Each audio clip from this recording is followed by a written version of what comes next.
What up, guys? I'm Chris. I'm Moe. And today we are in the Tokushima Prefecture.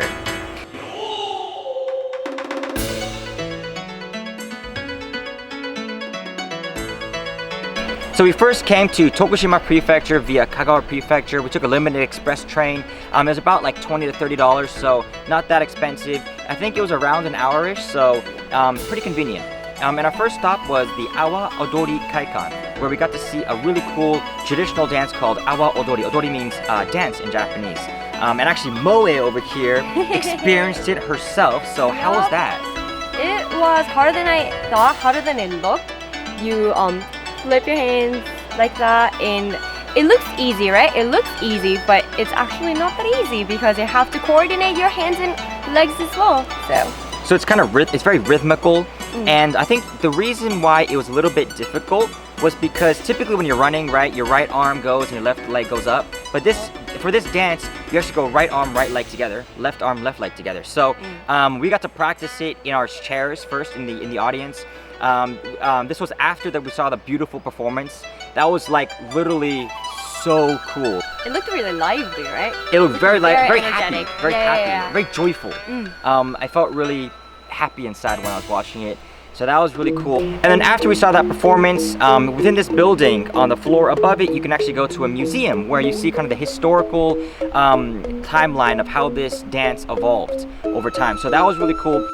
So after that, we went to Mount Bizan via a ropeway, and that was pretty awesome. There's not much to do there besides a couple hiking trails, and you kind of see a beautiful view of all of Tokushima City since that mountain is in the middle of the city.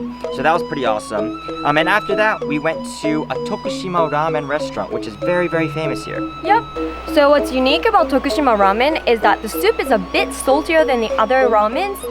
And because the soup is really salty, you're supposed to have a bowl of rice with it, and you dip it in the soup and you eat it. And another thing that's unique about it is that it has a boiled egg and meat that are marinated in sweet sauce before they're put in soup. So that tastes really good too, right? Yeah, I mean, I absolutely loved it. So, and the next day, we actually hired a tourist taxi, which is really cool, for only 7,800 yen for 2 hours. And with this taxi, they'll take you to this Iya area, kind of a mystical area that's kind of unexplored. It's one of the top 3 unexplored areas in all of Japan, meaning everything's kind of untouched, which means that there are a lot of traditional places that are still preserved to this day. Our first stop was a samurai house that was built 800 years ago and was remodeled 200 years ago. So it's still really old. We got to go inside and experience a lot of like ancient artifacts, right?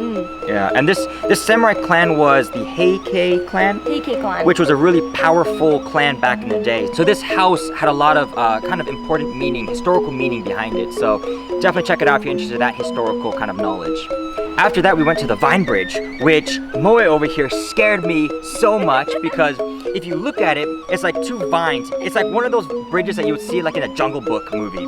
Like it literally looks like if you go on it, you're gonna fall or it'll break. And I asked Moe, is it safe? And she was like, no, you could possibly die. And I was like, no, why are we going on here? So that was really cool though. It was very shaky and it swayed left and right. And I'm not really good with heights very much. Either. So I was a little bit scared still, but definitely go there because it's kind of a cool spot to check out here in Tokushima Prefecture. It kind of shows how much history this place actually has since that bridge is still very, very old. And after that, we are here right now in the Iya Valley, which is absolutely gorgeous. There is mist all behind us. It's making it so mystical. And there's a stream down below. There's mountains everywhere. Absolutely beautiful. And in this valley, depending on the season and also depending on the weather, you can enjoy different views and atmospheres.